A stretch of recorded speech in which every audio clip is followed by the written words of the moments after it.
Hello tout le monde, j'espère que vous allez bien. Je vous retrouve aujourd'hui pour une nouvelle petite vidéo tranquille, nature peinture, puisqu'on est actuellement dans ma cuisine, sans éclairage ni rien, la lumière va changer au bout d'un moment, tant pis c'est pas grave. Je voulais juste vous emmener avec moi dans ma session pâtisserie de cet après-midi, puisque ce n'est pas n'importe quelle session, je vais réaliser mes gâteaux d'anniversaire pour demain. Il est actuellement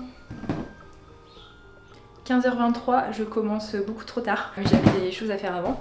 Donc 15h23, je vais finir tard je pense. Programme, je vais tenter de réaliser la tarte Gianduja noisette de chez Fauchon. Je sais pas si vous connaissez, vous voyez un petit peu ce que c'est la tarte avec pâte sucrée noisette, crème d'amande, un crémeux ganache Gianduja, plein de noisettes par-dessus, une plaque de chocolat qui est fondue. Et après, badigeonné, on va dire oui, badigeonné avec de la poudre d'or. Donc je vous mettrai une petite photo là de ce à quoi ça doit ressembler. Je vais tenter celle-ci puisque j'avais envie de la faire depuis longtemps, donc c'est l'occasion. C'est pour ça aussi que je fais pas la recette en vidéo puisque déjà c'est pas une de mes recettes et je vais d'abord la tester. On va voir ce que ça donne. Et ensuite, normalement, je dois faire un brownie beurre de cacahuète. Je réfléchis parce que je viens de changer d'idée il y a 10 minutes alors que j'avais tout préparé. Ça c'est moi. Je vais en fait finalement faire avec une tarte au citron meringuée si j'ai le temps. On verra bien. Donc voilà, c'est parti. Je sais pas trop ce que ça va donner au niveau de la vidéo, mais je vous emmène avec moi et puis ça va peut-être vous donner des petites idées aussi de pâtisserie à réaliser. La cuisine n'est pas forcément adaptée pour filmer. J'ai rajouté le plan de travail que je rajoute pour filmer. Voilà, sur le plan de travail initial. Parce que sinon, je vous explique, j'ai ça de plan de travail, donc c'est pas très pratique. Au moins là, comme ça, vous allez un peu voir ce que je fais également. Donc voilà, c'est parti, on y va. Je vais commencer par tout ce qui est pâte sucrée, pâte noisette, et voilà, c'est parti. Donc là, j'ai imprimé mes recettes. Là j'ai deux cercles, un pour la tarte noisette, un pour la tarte citron, donc ça c'est bon. Déjà première chose, je vais tout peser au niveau de la pâte sucrée. Donc c'est parti, let's go. Je sais pas si dans votre cuisine vous avez ça, mais moi c'est des placards très profonds. Et genre c'est pas pratique du tout en fait pour attraper les trucs, je suis obligée de monter sur une chaise. Dans mes vidéos c'est comme si à chaque fois tout était nickel du premier coup, mais je vous assure que non. Je suis du genre à prendre des décisions dernière minute qui font qu'en fait je gâche tout à la fin. Enfin voilà, vous savez ces trucs là. Alors là, mon beurre est bien crémé. Je vais rajouter le sucre glace. De toute façon, cette recette vous l'avez sur plein de vidéos. C'est simplement une pâte sucrée.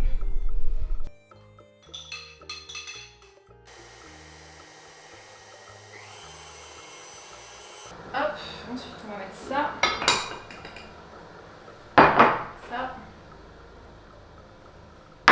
petite pointe de sel, de l'extrait de vanille, un petit peu, parce qu'on a déjà de la noisette. Celle-là c'est good. On va en faire une poudre d'amande classique.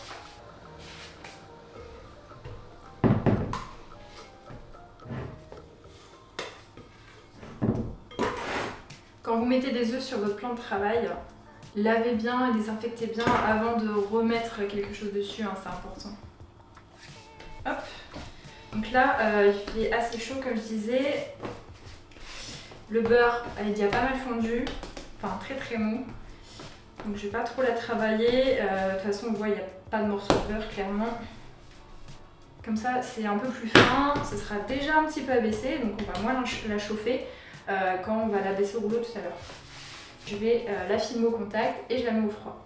Pâte sucrée noisette pour la tarte Gianduja et pâte sucrée poudre d'amande, vanille pour la tarte au citron. C'est parti. Donc là je les mets au frais. C'est pas du tout l'heure mais j'étais en train de me faire un petit café et en fait dedans, en ce moment j'aime bien mettre ça dedans, je sais pas si vous connaissez. Bon, c'est pas bon je pense de rajouter ça, mais c'est gourmand quand même. De temps en temps, voilà, je mets ça dedans et ça fait un petit café noisette, cookie. C'est pas mal. Oups.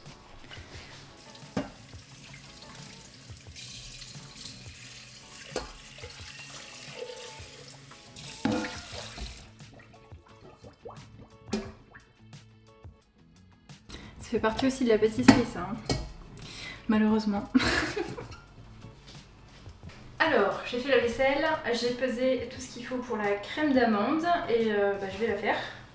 Ce sera déjà bien. Donc mon beurre bien mou. Donc là dans la vidéo, je vais pas forcément dire toutes les étapes de la recette, hein. Si vous voulez la refaire, si vous voulez, je vais écrire la recette, je vous mettrai dans la description de la vidéo. Oups, pardon. Et si vraiment vous voulez que je fasse une vidéo que pour la recette de la tarte Gianduja par exemple, eh bien c'est possible aussi. Il faut pas trop fouetter, hein. Sinon elle va trop gonfler à la cuisson. Crème d'amande, check. Là je la mets un petit peu au frais pour qu'elle durcisse, mais pas trop.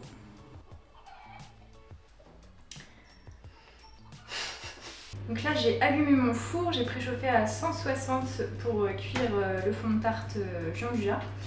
Donc là 22 cm de diamètre pour la tarte noisette. J'ai beurré l'intérieur des moules. J'utilise un tapis de cuisson avec des petits trous dedans.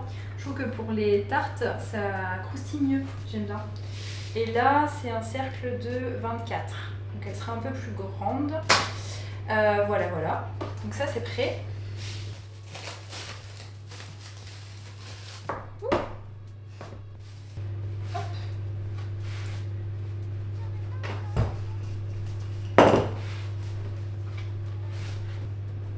Dites-moi vous dans les commentaires quand vous réalisez un fond de tarte, vous préférez foncer la tarte avec une seule partie de pâte, comme par exemple le sapé pâtissier, ou alors faire la méthode où vous découpez le disque et ensuite vous découpez une bande de pâte pour faire les bords. Je trouve que celle-là, elle peut donner un meilleur résultat, mais je trouve que c'est un peu embêtant de devoir réabaisser la pâte. Là au moins vous l'abaissez une fois et c'est bon quoi. Donc là il fait assez chaud, donc ça se réchauffe très vite. Si besoin, n'hésitez pas à la mettre comme ça un peu au congèle, juste pour qu'elle redurcisse un petit peu et que ce soit moins collant. On va regarder ce que ça donne.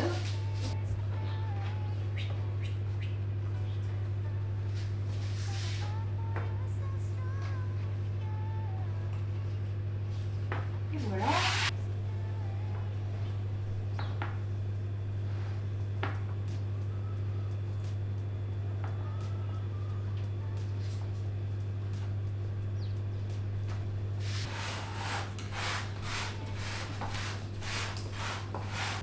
Celle-là, je vais la laisser un peu 10 minutes au congèle pour qu'elle fige bien.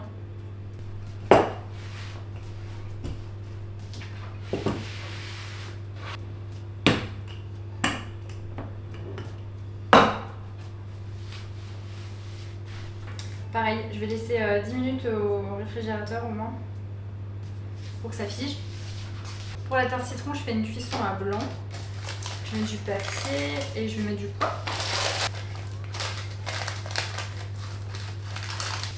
Donc c'est parti, je vais la cuire 15 minutes, 180 degrés.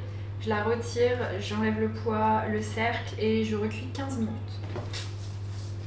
Alors là, j'ai lancé en cuisson les deux fonds de tarte. Donc je vais utiliser aussi la crème d'amande que je vais cuire pour la tarte Gianduja. Et là, du coup, qu'est-ce que je peux faire ? Je vais découper les noisettes, je pense, en moitié et les torréfier. Enfin, je vais d'abord les torréfier. Comme ça, je vais peut-être enlever un peu la peau et ensuite je vais les découper en deux. On va faire ça, let's go. Donc là, je vais torréfier dans le four, il est à 160, donc c'est parfait pour torréfier. Je vais laisser 10 minutes, je pense. De toute façon, là, il y en a une ouverte, une fermée. Je ferai des tests, je vais regarder à l'intérieur. Il ne faut pas que l'intérieur en fait soit trop foncé. Donc, c'est parti. Donc là, c'est la pré-cuisson du fond de tarte noisette. Et là, j'ai pris une petite noisette.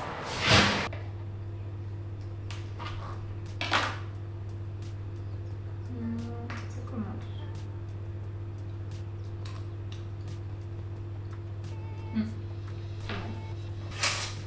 Voilà.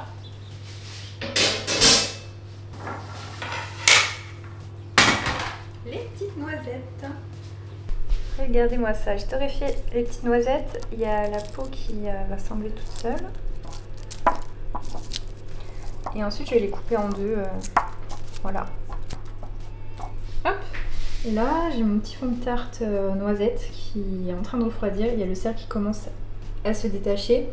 Mais après, on va le recuire 15 minutes. Une fois qu'on aura mis la crème d'amande dedans. Regardez qui est en train de faire la sieste. Ouh là là là là.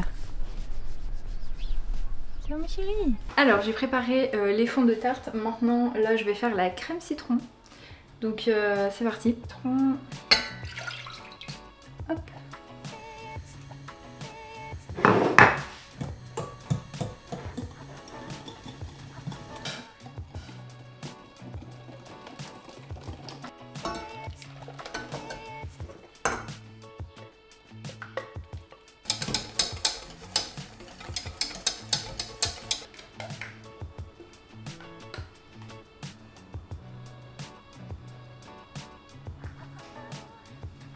Ça part au frais. Hop. Faut de la place dans le frigo.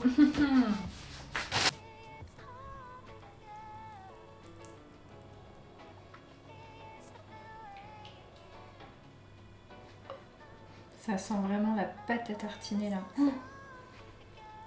Oh là là.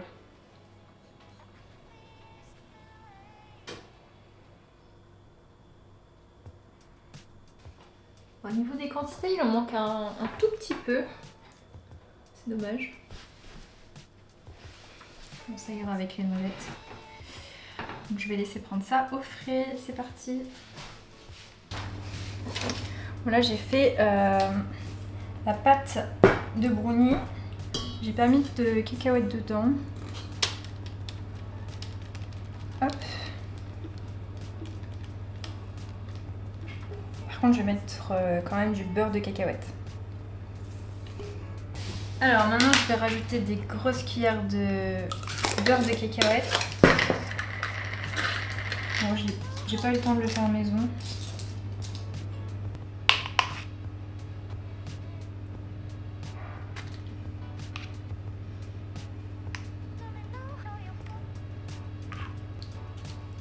De toute façon, je répartirai du beurre de cacahuète aussi au-dessus à la sortie du four. C'est parti.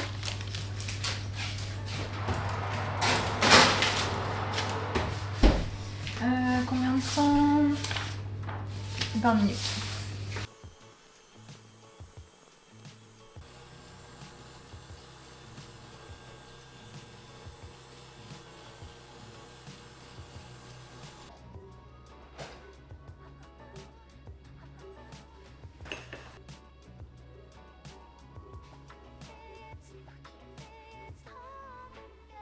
C'est pas une réussite.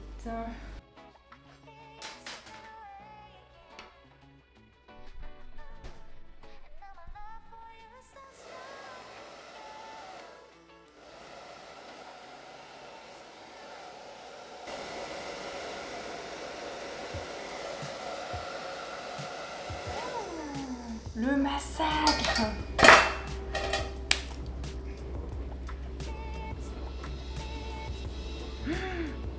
Massacre.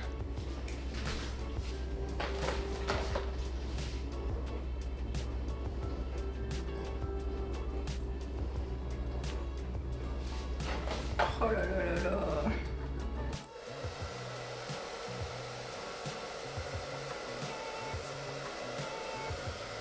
On rigole pas, mais j'ai fait un massacre. Ça n'a pas du tout marché. Chocolat. Le chocolat a disparu, ça a été soulevé par le sèche-cheveux. Je suis dégoûtée.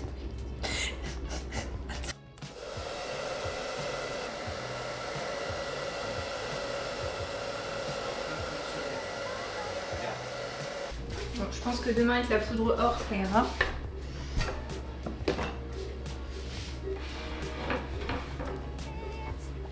Bon, j'ai rattrapé un peu la catastrophe, je pense. Une fois que ce sera froid avec la poudre d'or, normalement ça passe.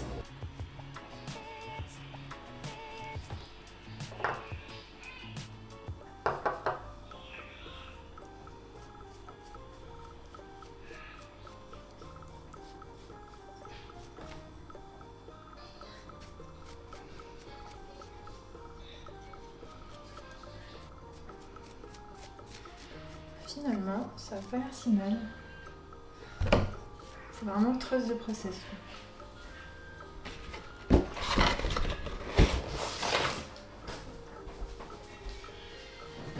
J'espère qu'elle est bonne. Je reprends la caméra quelques semaines plus tard puisque j'étais complètement dans le rush de finir tout ce qu'il y avait à préparer. J'en ai oublié de filmer les gâteaux terminés. Donc c'est un peu dommage. Alors vous avez vu quand même la tarte Jean Dujat. En ce qui concerne le brownie et la tarte au citron, j'ai qu'une photo. Et en soi, voilà, ils étaient comme sur mes vidéos puisque j'ai utilisé mes recettes. Donc ça, il n'y avait pas trop de surprises. J'ai un petit peu trop cuit le brownie, dommage, mais c'est pas grave. En ce qui concerne la tarte Jean Dujat, moi clairement je pense que je la referai pas parce que j'ai été clairement déçue en fait de tout ce qu'il a fallu faire et acheter aussi parce que l'air de rien c'est de la poudre de noisettes, plein de noisettes, du chocolat, du Jean Dujat, ça coûte assez cher. Donc je trouve que à la dégustation après j'ai pas... Voilà, c'était pas extraordinaire non plus. Donc voilà, je trouve ça dommage. Après, j'ai peut-être pas la bonne recette à 100%. J'ai jamais goûté la vraie non plus, donc je peux pas comparer. Dites-moi d'ailleurs en commentaire si vous avez déjà mangé cette tarte, la vraie tarte entre guillemets, ou bien si vous l'avez aussi faite à la maison. Alors je suis désolée mais je vais même pas la filmer et la mettre sur la chaîne la recette parce que je pense que vous allez être déçus et j'ai pas envie. Surtout que comme je vous l'ai dit, les matières premières sont pas données. Donc voilà, bon, moi j'ai testé, c'était une recette que j'avais envie de tester depuis longtemps. J'espère que ce genre de vidéo vous a plu, je sais pas du tout si je vais en refilmer. Voilà, ça dépend aussi si ça vous plaît ou pas. Moi pour le coup, j'ai bien aimé filmer ce genre de vidéo parce que j'ai pâtissé pour moi-même là. J'ai pris du plaisir à pâtisser sans que ce soit 100% cadré. Qu'il y ait vraiment toutes les étapes enregistrées avec la caméra. Ça faisait très longtemps, l'air de rien, que j'avais pas réalisé une pâtisserie un peu plus développée juste pour moi. Voilà, pas seulement pour les vidéos. Donc ça c'est important aussi, j'aime bien le faire et j'ai quand même pu du coup partager ça avec vous. Mais je pense que ça peut être très sympa de le faire ça aussi en live pour interagir directement avec vous aussi. Voilà, dites-moi si ça pourrait vous intéresser. Sachez quand même que j'ai longtemps hésité avant de poster cette vidéo. Voilà, j'avais du mal à m'accepter sur la vidéo parce que clairement c'était une vidéo, comme je vous l'ai dit, nature peinture. Je suis pas maquillée, je suis toute décoiffée. On voit que je suis fatiguée de la semaine et là j'étais complètement fatiguée. J'étais dans le rush final pour la préparation. Donc voilà, il faut l'accepter aussi de se montrer comme ça en vidéo. La cuisine, j'ai mis un plan de travail à l'arrache pour que vous voyez bien ce que j'étais en train de faire. Mais c'était pas l'idéal non plus. Voilà. Mais clairement, c'était un vlog cuisine comme je le fais d'habitude. Je suis comme ça quand je pâtisse ou je cuisine que pour moi, sans caméra. Donc je trouvais que c'était sympa aussi de vous montrer voilà, un truc, on va dire, moins cadré. Et aussi vous montrer que je rate souvent aussi des pâtisseries, que ça arrive. Là, clairement, il y a eu un gros fail dans la vidéo. Si vous avez tout regardé, vous l'avez vu. Donc voilà, moi aussi je rate la pâtisserie, ça fait partie de la vie, c'est pas grave. On apprend et tout n'est pas parfait et c'est pas grave non plus. Et ça, je pense que c'est important de le montrer aussi en ce moment sur les réseaux sociaux parce que moi clairement je pense que ça joue énormément sur le mental de ressentir qu'on doit montrer des trucs parfaits à chaque fois. Et non, c'est pas le cas. Donc voilà, de temps en temps une vidéo comme ça fait du bien.